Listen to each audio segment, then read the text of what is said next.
Do pyramids have any spiritual significance? Pyramids. You are neither a pharaoh nor are you dead.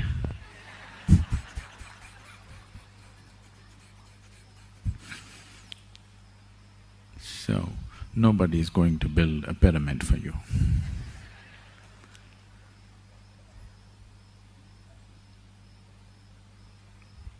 Do pyramids have any significance?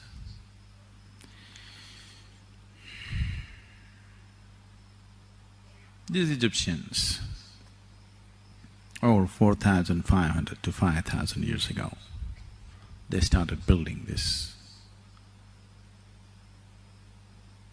Pyramids is what you have heard about mainly because it is always the Westerners who write books.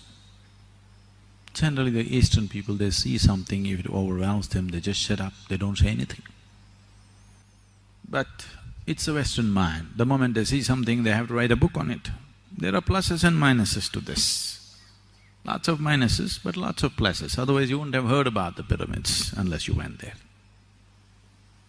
Because it's the Western minds which generally talked about it, they only talked about the pyramids of Egypt because they're very death-oriented. It is because of this, the obsession with pleasure. Death and pleasure are very directly connected. People always think life and pleasure are connected. No, death and pleasure are very directly connected. There are over 3 million stones, each one of them weighing over 20 to 25 tons in one of the largest pyramids that are there. And it's a fabulous engineering feat, no question about it. Fabulous, fabulous engineering feat. We have to marvel at their engineering skills.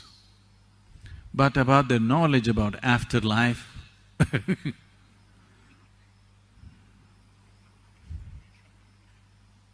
there's nothing much to say. But the most important thing in Egypt is not the pyramids. It is the fabulous temples that they built. They built some of the most magnificent temples on this planet, the largest and the most magnificent. You won't see anything like that in India. Most of them were built for sun god and certain goddesses. The sun god in Egypt is referred to as Ra. What do you call sun?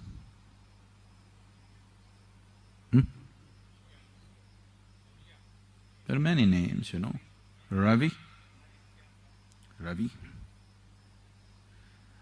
And today, most of the world's history was written by the English, the British. Generally, either history was written by the conquering generals or by the conquering priests. Both of them are vested interests. There's a whole parallel line of history written by the French. French historians wrote history, which is barely read in the world. All our textbooks, the Indian textbooks, are 100% by the British authors. So these people write a certain kind of history, which is the history of the generals and the priests. But the Egyptian culture is all about temples, huge. Somebody worships a pyramid, which is a place of death. So they are very death-oriented. So when they saw the temples full of life, music, dance, revelry, life, they didn't like it. It looked most irreligious to them. They wanted to pull down the temples, but these were too massive, massive. Massive means you would not imagine buildings like that. I would like a meditation hall like that, but the Egyptian temples are truly massive, truly massive.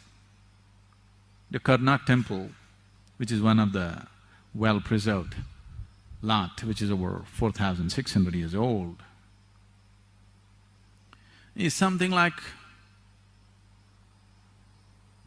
I may not be exact on this, I would say it is something like 20 times the Rameshwaram temple that we have, which is one of the largest temples we have. That's how large it is. And in terms of its height, it is running into, really fabulous heights. Above all, what kind of devotion must have driven these people 4 millenniums ago to handle rocks like this? Some of these pylons which they have made, which have made them stand up, which have been transported hundreds of kilometers down the river Nile and erected, they are stones which weigh over 400 to 500 tons, running to 27 meters tall. What kind of devotion must have driven these people to do this kind of work? No machines, no trucks, no cranes, just human beings.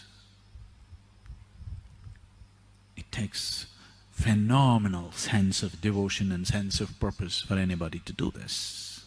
And today French historians are writing that Egyptian culture was connected with the Vedic culture 7,000 years ago. And the builders went from here,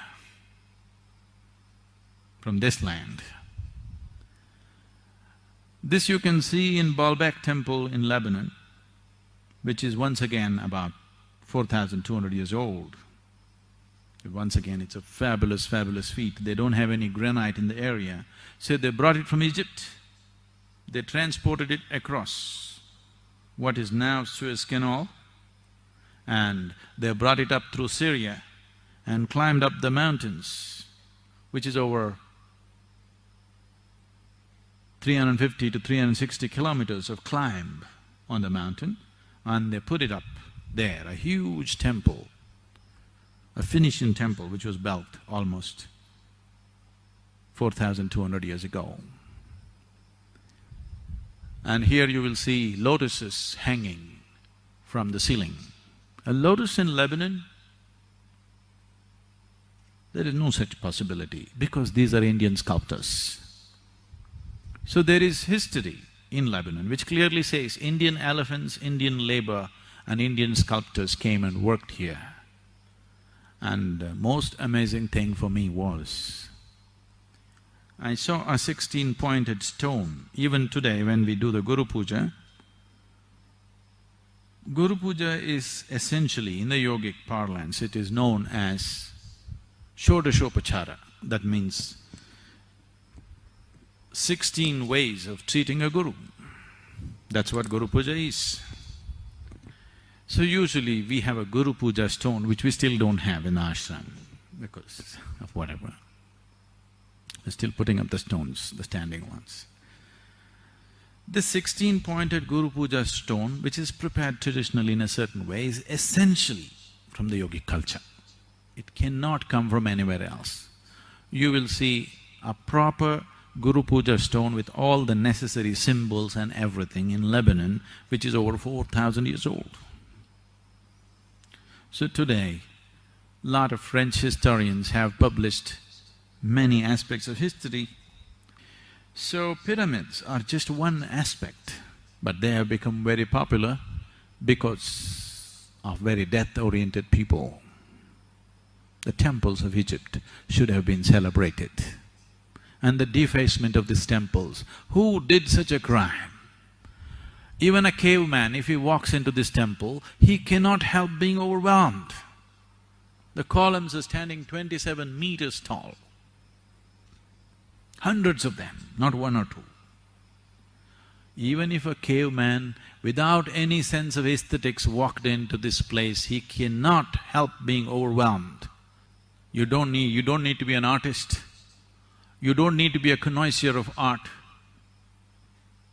The crudest human being, if he walks in, he will be overwhelmed by what's been done there.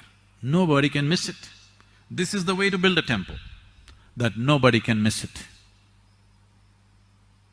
Temple is not for one specialized sadhaka, that nobody should be able to miss it. That's how overwhelming it should be.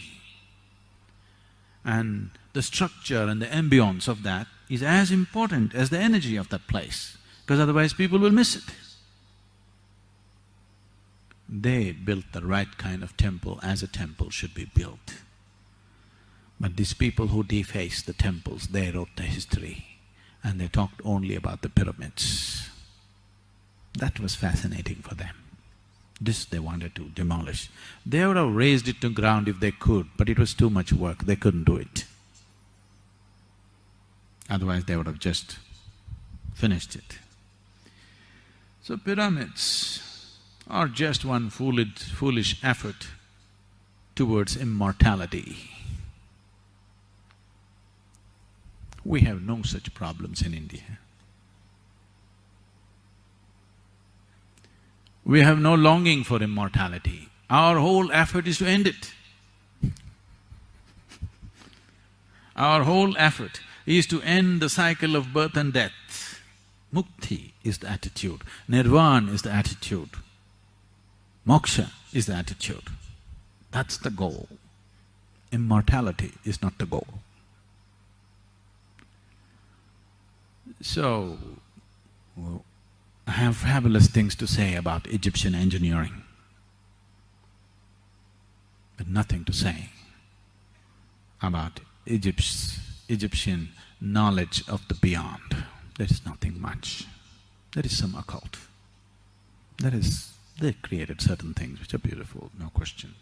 Not that they were totally ignorant, but the kings are always the most ignorant of the whole population. Always. They are the most egoistic, the crudest, most ruthless. They will become the kings. The gentle, beautiful ones never become kings. Rare is such a human being. Rare is such a culture that once in a way they saw a gentle, beautiful, enlightened king. Otherwise they were always the crudest, grossest, cruelest and the most ruthless who became the kings. So, the pyramids were not built for every Egyptian. It was built only for the pharaohs, who were the kings, who had a stupid belief that they will come back again and occupy the same old broken body. I don't know why such a wish. There are enough women in the world, you can get into their wombs and come back with a brand new body.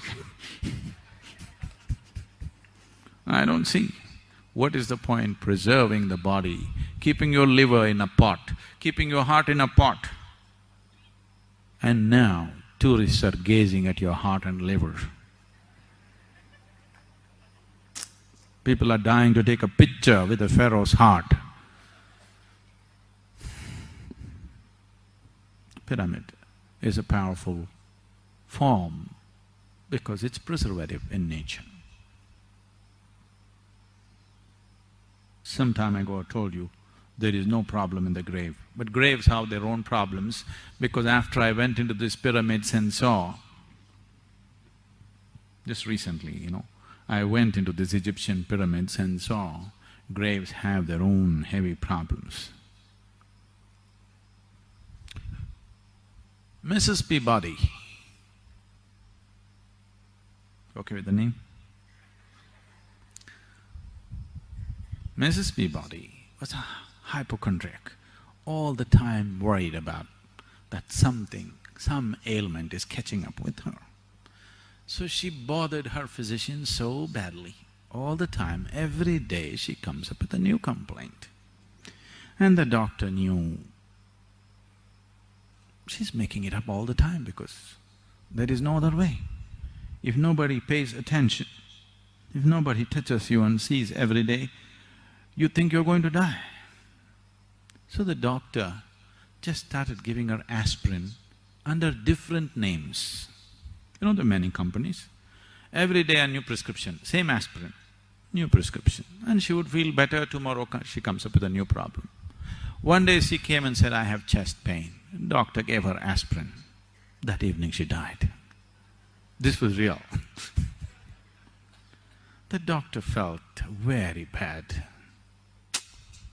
He just assumed that she is still making it up. 3 days later, the doctor died. Not because of this, he just died. Everybody dies, you know. A day this way or that way. And it so happened, they found him a plot, a grave plot, right next to Mrs. Peabody's. And he was buried. And there he heard a knock on his coffin. He said, "Who's that?" I said, "Why, doctor? It is me, Mrs. Peabody. Do you have something for worms?"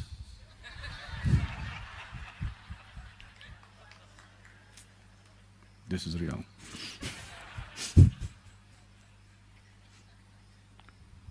So, just to dodge the worms, the trouble that the Egyptians took is unbelievable. You know, you heard of the mummies? They took the liver out and put it in a can of something, they took the heart out and put it in another pot, they put different parts of the body, and then they wrapped this up and wrapped this up in so many different ways, an elaborate process. And then this building